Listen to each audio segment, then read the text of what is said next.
Thanks again for joining us on Capital Markets this weekend. I'm Temple Ashaju. Together, let's get down to business on some of the economic activities that shapes the investment decisions this week in the world of the Nigerian securities market. First, it was the release of the Consumer Price Index report by the National Bureau of Statistics on Thursday. Now, the report reveals that the headline inflation decelerated for the second time in 16 months, indicating stabilizing prices in already high food and non-food prices. Specifically, the headline Consumer Price Index moderated to 17.26% year-on-year. That's 52 basis points down from 17.78% in February. Now, the sustained slowdown in the CPI was not surprising, as the continued impact of favorable base effects continue to dictate the direction of the reading. Now, this week, the market's operators and observers also became informed about the bearing of certain developments in the Nigerian stock market. The birthday celebration of the former president in council of the NSE, Mr. Aliko Dangote, and the visit of the NIPCO and Mobil Oil executives to the trading floor gave a clearer picture of some of the investments that have seen high-level transactions in the market lately. But the scarcity of foreign exchange has continued to down the proceeds of some foreign market participants in the domestic economy. While the intervention of the central bank is awaited on this development, we'll take a look at what needs to be done to bring in more funds. Like I said earlier, we had some activities at the NSE this week on Monday and on Thursday specifically. Let's now bring you highlights of some of those events that our cameras captured at the Nigerian Stock Exchange this week. First, there was the 60th birthday celebration of Nigerian-born Africa's richest man and former president of the NSE, Mr. Aliko Dangote, and he had the privilege of closing the market once again.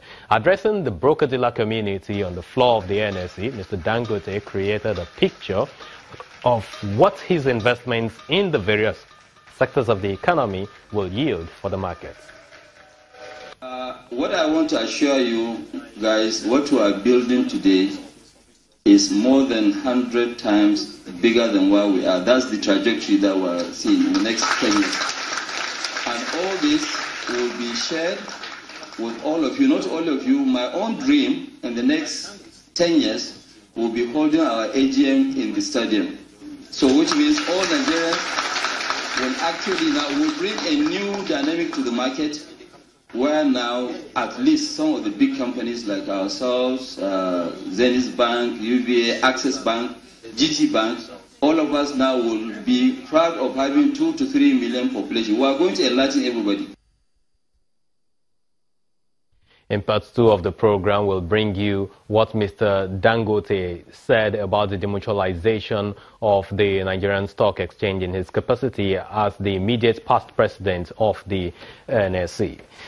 Well, let's go for our next story. NIPCO's acquisition of ExxonMobil's 60% stake in Mobil Oil has given both companies a 16% market share in the downstream petroleum sector. Now, the group managing director of NIPCO, Mr. Venkataraman Venkatapati, who describes the takeover as strategic, made this known when the team of investors visited the exchange on Thursday.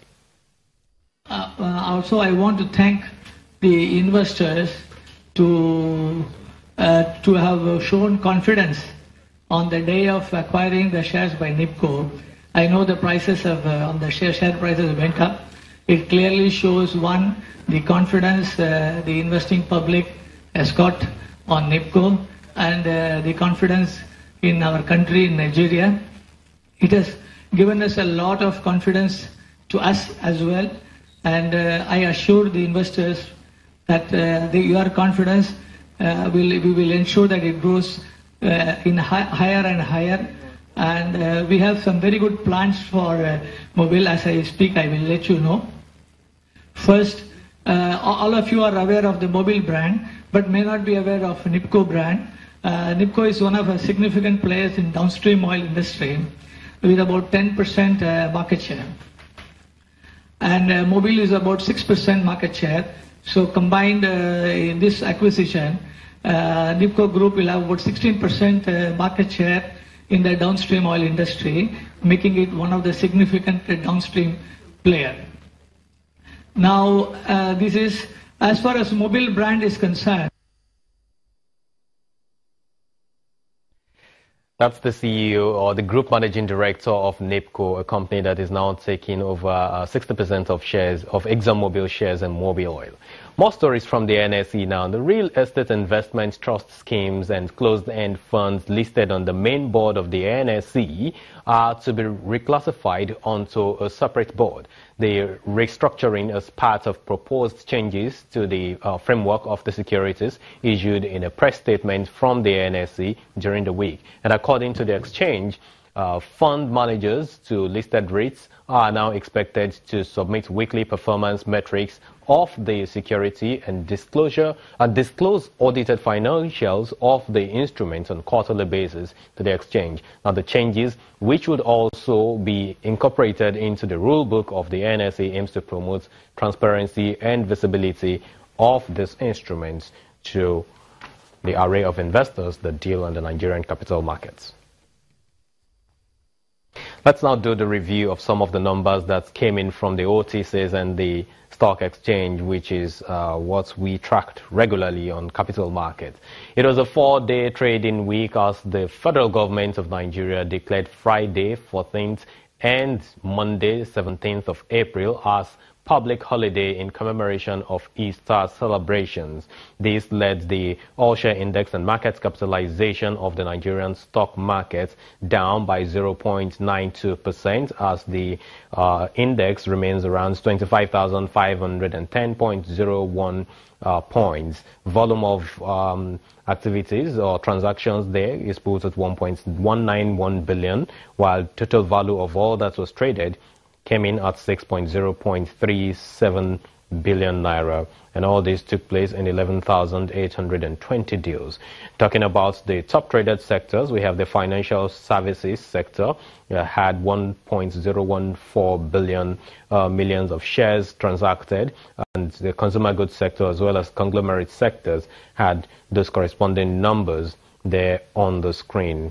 In terms of the top price gainers, Fidelity Bank, CNI Leasing, and Transcorp were the major gainers that we have on the list of appreciators. Well, if we move on to the top price losers, the securities with losses are Dangote Sugar, FCMB Bank, and Mobil Oil.